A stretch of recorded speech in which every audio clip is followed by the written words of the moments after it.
Before we sign off today, let's take a look at our Chattanooga by the Numbers segment of statistics from around the region. Today we'll look at some numbers surrounding the Chamber's job creation strategy. In 2013, the year just finished, the Chamber provided direct assistance to companies in announcing the creation of more than 1,000 new jobs. That's really strong. We are proud of that. What were some of your favorite projects this year? If I get started, I'm going to make somebody mad, so it's a great list and I'll share it with you.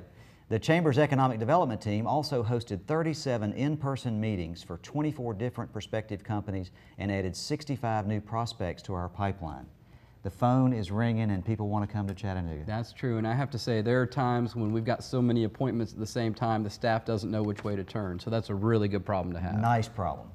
Looking to the future, our pipeline of potential job creation projects includes the expansion of existing companies that could create up to 4,000 new jobs.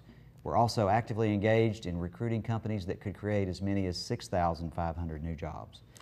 Yeah, and I think the important thing there, we're not going to get all those jobs.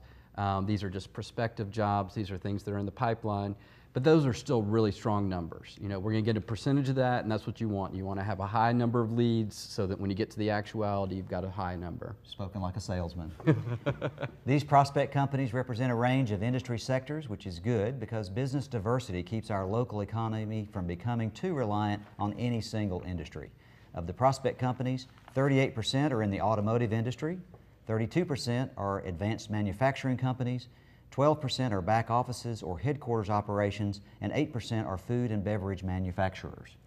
So one of the important things there, of course, is that you want to have a diverse mix of different kinds of businesses in your local economy. It's a great strength of Chattanooga in the last few decades, and we're trying to keep that up. That's exactly right. And it's kind of like having a diverse stock portfolio, right? I mean, some stocks are going to go down, others are going to go up. What we often see is that when one industry sector is going down and maybe not hiring, another industry sector may be going up. So it's a way of making our economy more resilient. Good example. Absolutely. So now you're going to promote some of our chamber events, right? Yes, I am.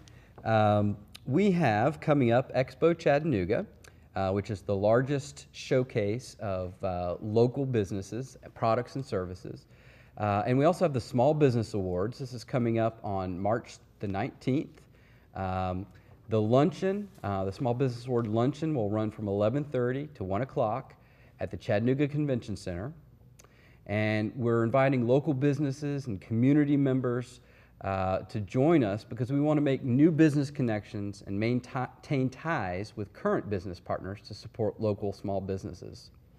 Well, and we're almost sold out, I hear, but we have a few left, so booths and tickets for the Small Business Awards Luncheon are on sale still, and you can find out more information, of course, always at our website.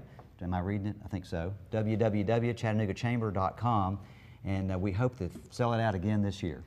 Yeah, and one of the great things about the Expo is that we literally have thousands of small business people in the room for the luncheon and the Expo, and then it's free and open to the community. It's a great opportunity for people that want to connect with local businesses to see all the different exhibits and meet all the local business people. I get excited every year listening to the stories about the nominees and watching who wins.